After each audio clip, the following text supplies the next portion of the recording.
ਘਰ ਰੱਬ ਦੇ ਮਸਜਿਦਾਂ ਹੁੰਦੀਆਂ ਨੇ,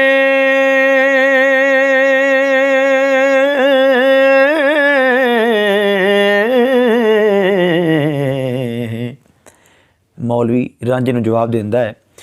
ਘਰ ਰੱਬ ਦੇ ਮਸਜਿਦਾਂ ਹੁੰਦੀਆਂ ਨੇ,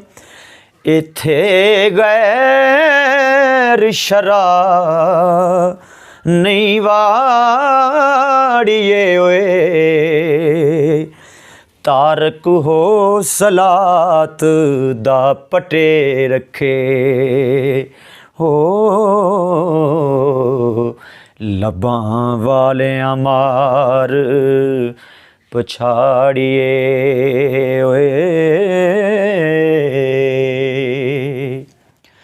ਨੀਵਾਂ ਕੱਪੜਾ ਹੋਵੇ ਤਾਂ ਪਾੜ ਸੱਟੀਏ,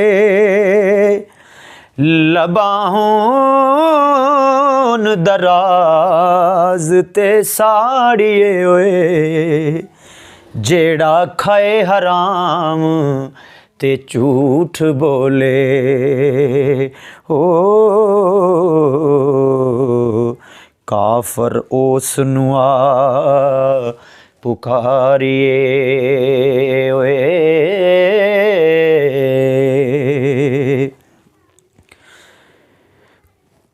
ਕਰੇ ਹੁਜਤਾਂ ਆਣ ਕੇ ਨਾਲ ਸਾਡੇ,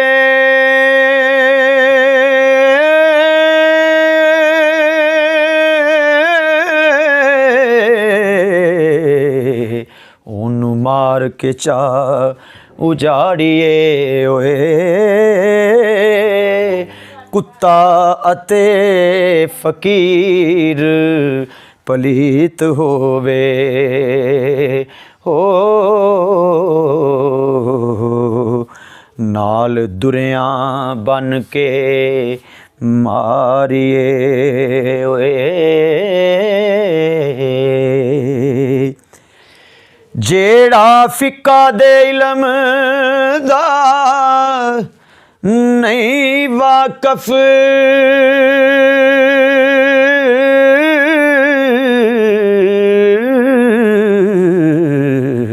ਉਹਨੂੰ ਚਾ ਸੂਲੀ ਉੱਤੇ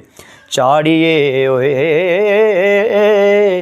ਵਾਰਸ ਸ਼ਾਹ ਖੁਦਾ ਦੇ ਦੁਸ਼ਮਨਾਂ ਨੂੰ ਹੋ,